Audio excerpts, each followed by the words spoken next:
Hi guys! So today I told you I was going to bring you a video about how to do a sourdough starter. Now I did tons of research before I actually started making mine, which was just yesterday. I'm by no means a professional, so I'm trying this as I go and we'll see what comes of it. So what is a sourdough starter? It used to be something that people did for their baking before all these instant yeasts, before you were able to buy it in a condensed form, like we buy at the store right now. So you sort of had to cultivate your own yeast.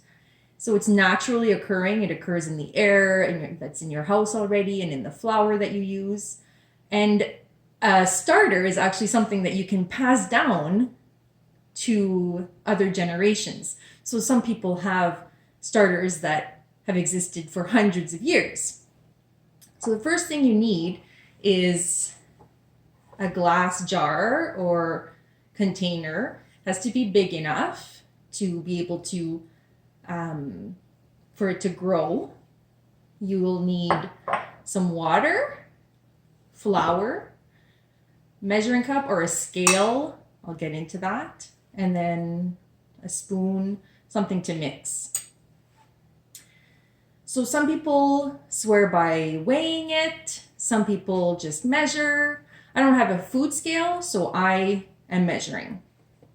So what you need first is to use your flour. Now, apparently it can be done with all-purpose flour.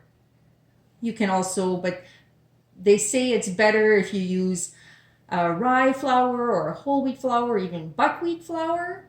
All I had at home was all-purpose and whole wheat flour.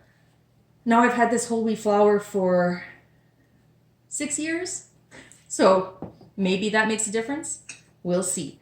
So what you need to do is, like I said, there's tons of different ways to do it. This is what I found. The one that I found looked the easiest.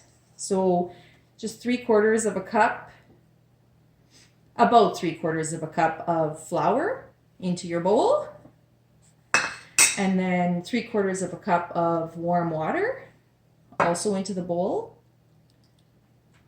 or the glass jar.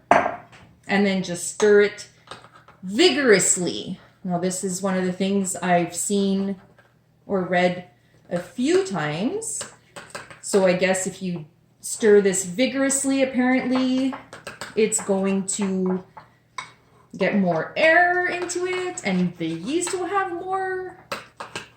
something more to be able to grow on. I'm not sure. So as I'm mixing this, I'll keep telling you the crazy things. The reason I really wanted to do this is kind of crazy. So some people name their starter. I think everybody does. So I haven't thought of a name for my starter yet. They refer to it as a living thing because the yeast is living and you have to take good care of it. Now it's not something, once I'm done this part here, it's not over. It takes about a week for it to get going. And every day, I don't know, from what I understand, it's about 20 minutes worth of nurturing. So this is what it looks like. Just a bowl full of goopy flour. Kedin was with me yesterday when I did it, and she says it smelled like baby food.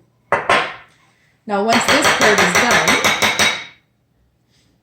you just can use, even if you cover it with a piece of cardboard, or you can use a clean tea towel, which is what I used for yesterday's starter. Just cover it up. Try to get as much as you can off the sides. And you cover it up, and you're not going to be touching it for 24 more hours.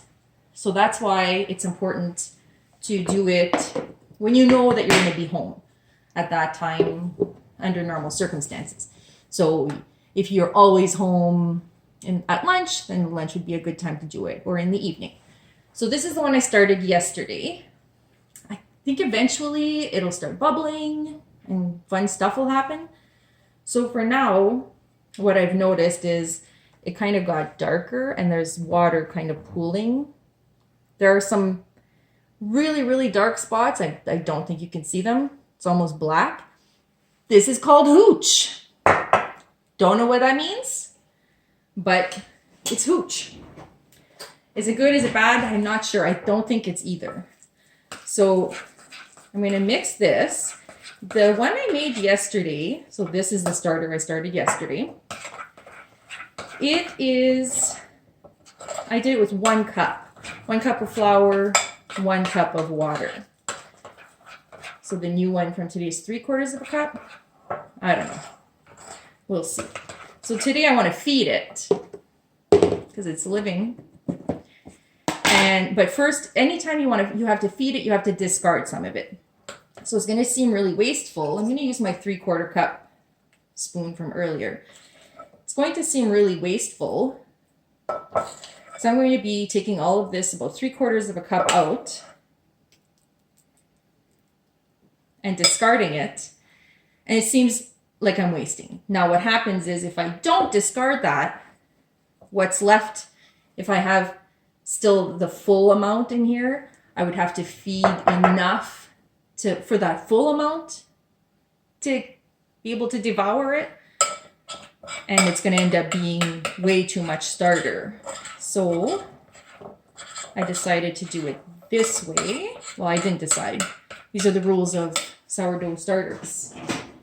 So I'm going to add 1/2 cup. I'm going to do 1/2 cup this time. So about 1/2 cup of my whole wheat flour again. And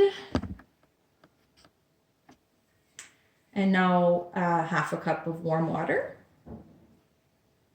So it's 1-to-1 the ratio. I'm going to mix this again in with vigorously again. Very important to be vigorous about this starter mixing. And I'm mixing it in with what was left of the starter I started yesterday. Now, as I was saying, it seems wasteful to get rid of half of your starter every time. Eventually, once the starter gets going and is alive, I'll be able to use the starter that I discard for other things. So apparently you can make pretzels or pancakes. You know what? I'm honestly not really sure what I can do with the starter that I discard. But the one I'm getting rid of today, it hasn't been activated enough. It's like it's not great quite there yet. So this one is just, it's out. It's done its job. And that's it. That's starting. So the first one was the start of our starter. This one was day 2. Super easy. No clue what we're going to do with this eventually. No idea. But we have it, and it's pretty cool. Read up on it. And if you can find anything interesting to do with it, or if you have one, let me know. Because like I say, I'm doing this because I'm seeing it all over the internet, but I have no idea what I'm going to do with it. So go for it. Try one. Because doesn't it sound amazing?